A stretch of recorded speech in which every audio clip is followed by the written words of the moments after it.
আসসালামু আলাইকুম everyone, welcome to Afsara's mini kitchen. আজকে অনেক বেশি সহজ আর খুবই মজাদার বিস্কুট পুডিং রেসিপি আপনাদের সঙ্গে শেয়ার করব।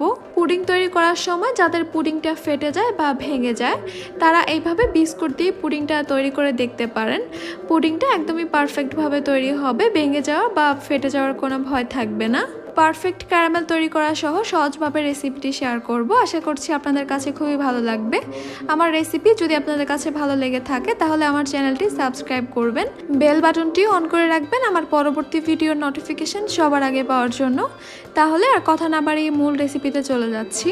প্রথমে আমি পুডিংয়ের জন্য ক্যারামেলটা তৈরি করে নিব। একটা প্যানে আমি নিয়ে নিচ্ছি 1/4 কাপ চিনি। চিনিটা যখন এভাবে গলতে শুরু করবে তখন আমি নেড়ে চেড়ে দিচ্ছি। নেড়ে চেড়ে দেওয়ার পর যখন ক্যারামেলের কালার আসা শুরু করবে তখন আমি চুলার হিটটাকে মিডিয়ামে করে দিব। এরপর অনবরত নেড়ে চেড়ে ক্যারামেলের খুব সুন্দর একটা গোল্ডেন কালার আসা পর্যন্ত অপেক্ষা করব।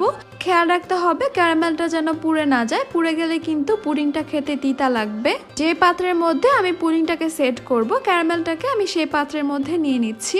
আর এই কাজটা কিন্তু খুব দ্রুত করতে হবে, কারণ ক্যারামেলটা খুব জলদি সেট হয়ে যায়। পুডিংয়ের পাত্রের চারপাশে আমি ক্যারামেলটাকে ভালোভাবে ছড়িয়ে দিচ্ছি। এরপর এই পাত্রটাকে আমি একটা সাইডে রেখে দিব ক্যারামেলটা খুব ভালোভাবে সেট হয়ে যাওয়ার জন্য। এখানে আমি আমার পছন্দ মতো 15 থেকে 20 পিস বিস্কুট নিয়ে নিলাম। আপনারা আপনাদের পছন্দ মতো যে কোনো বিস্কুট এখানে নিতে পারেন। প্রথমে এই বিস্কুটগুলোকে আমি হাত দিয়ে ভেঙে ছোট ছোট টুকরো করে নিচ্ছি। এখন এই টুকরো করা বিস্কুটগুলোকে আমি একটা ব্লেন্ডারের জাগে নিয়ে নিচ্ছি। এরপর বিস্কুটগুলোকে আমি ব্লেন্ডারে খুব ভালোভাবে গুঁড়ো করে নিব। আপনারা আপনাদের সুবিধা মতো যে কোনোভাবে এই বিস্কুটগুলোকে গুঁড়ো করে নিতে পারেন। বিস্কুটগুলো গুঁড়ো করে নেওয়ার পর ঠিক এখন এরকম হয়েছে। এগুলোকে আমি একটা সাইডে এখন সরিয়ে রেখে দিচ্ছি। এবার একটা মিক্সিং বোলে আমি নিয়ে নিচ্ছি একটা রুম টেম্পারেচারে থাকা ডিম। ডিমটা কিন্তু অবশ্যই রুম টেম্পারেচারে হতে হবে। ডিমটা যদি ফ্রিজে থেকে থাকে তাহলে ফ্রিজ থেকে 30 মিনিট আগে নামিয়ে রুম টেম্পারেচারে করে নিতে হবে। এরপর এখানে দিয়ে দিচ্ছি আমি 1/4 কাপ চিনি। চিনিটা আপনারা আপনাদের স্বাদ অনুযায়ী বাড়িয়ে কমিয়ে অ্যাডজাস্ট করতে পারেন। এবার একটা কাঁটা চামচ দিয়ে আমি ডিমটাকে ভালোভাবে ফেটিয়ে নিব। চিনিটা ভালোভাবে গলে যাওয়া পর্যন্ত ডিমটাকে এভাবে ফেটিয়ে নিতে হবে। পুডিংটা একদম স্মুথ করতে চাইলে ডিম আর চিনিটাকে খুব ভালোভাবে মিশিয়ে নিতে হবে। 2 থেকে 3 মিনিটের মতো ভালোভাবে ফেটিয়ে নেওয়ার পর চিনিটা এখন খুব ভালোভাবে গলে গেছে। এখন আমি এই ডিমের মিশ্রণটাকে একটা সাইডে রেখে দিচ্ছি। এখন একটা জাগে হালকা কুসুম গরম পানি নিয়ে নিচ্ছি 2 কাপ। হাফ কাপ দিয়ে দিচ্ছি গুঁড়ো দুধ। গুঁড়ো করে রাখা বিস্কুটের গুঁড়োগুলো দিয়ে দিচ্ছি। ভ্যানিলা এসেন্স দিয়ে দিচ্ছি হাফ চা চামচ। এবার এই সব কিছুকে আমি একসঙ্গে খুব ভালোভাবে মিশিয়ে নিব। ভালোভাবে মিশিয়ে নিতে হবে যেন বিস্কুটের গুঁড়া বা গুঁড়ো দুধের কোনো লাম্পস না থাকে। ভালোভাবে মিশিয়ে নেওয়ার পর এখন আমি ডিমের মিশ্রণটা এখানে দিয়ে দিচ্ছি। আবারও এই সব কিছুকে একসঙ্গে খুব ভালোভাবে আমি মিশিয়ে নিচ্ছি। যে পাত্রের মধ্যে ক্যারামেলটা সেট করে রেখেছিলাম সেই পাত্রের মধ্যে আমি পুডিংয়ের এই মিশ্রণটা নিয়ে নিচ্ছি। মিশ্রণটা একটা ছাঁকনিতে করে ছেঁকে দিচ্ছি যেন বিস্কুটের কোনো দলা বা ডিমের কোনো লাম্পস না থেকে যায়।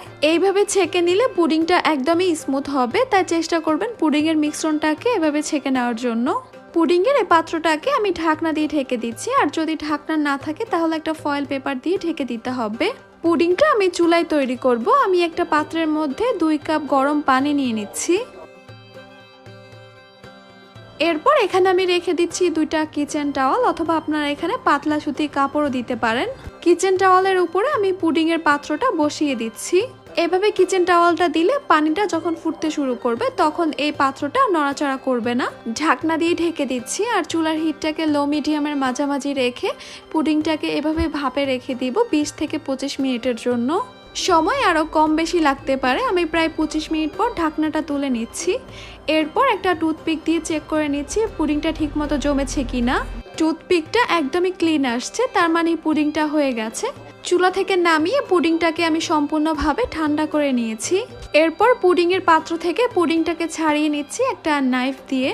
গরম থাকা অবস্থায় কিন্তু পুডিংটা কোনোভাবে ডিমোল্ড করা যাবে না। খুব বেশি ভালো হয় ঠান্ডা হয়ে যাওয়ার পর পুডিংটাকে 1 ঘন্টার জন্য নর্মাল ফ্রিজে রেখে দিলে, তাহলে পুডিংটা খুব সুন্দরভাবে সেট হয়ে যায়, ফেটে যাওয়া বা ভেঙে যাওয়ার কোনো চান্স থাকে না। পুডিংটাকে আমি ডিমোল্ড করে নিয়েছি, এরপর পুডিংটাকে কেটে আমি পরিবেশন করব। আমি পুডিংটা তৈরি করেছি একটা হিট প্রুফ মোল্ডে, আপনারা কিন্তু যে কোনো মোল্ডের মধ্যে পুডিংটা তৈরি করতে পারেন। বাস তৈরি হয়ে গেল খুবই সহজ আর অনেক বেশি মজাদার বিস্কুট পুডিং। আশা করছি আমার আজকের রেসিপি আপনাদের কাছে ভালো লেগেছে আর সহজও লেগেছে। আমার রেসিপি যদি ভালো লেগে থাকে তাহলে আমার চ্যানেলটি সাবস্ক্রাইব করবেন, বেল বাটনটি অন করে রাখবেন আমার পরবর্তী ভিডিওর নোটিফিকেশান সবার আগে পাওয়ার জন্য। যে কোনো রেসিপি রিলেটেড যে কোনো কোশ্চেন অথবা অন্য কোনো রেসিপি যদি দেখতে চান তাহলে আমাকে কমেন্ট সেকশনে লিখে জানাতে পারেন। এতক্ষণ আমার সঙ্গে থাকার জন্য আপনাদের সবাইকে জানাচ্ছি অসংখ্য ধন্যবাদ। সবাই অনেক বেশি ভালো থাকবেন, সুস্থ থাকবেন। আল্লাহ হাফেজ।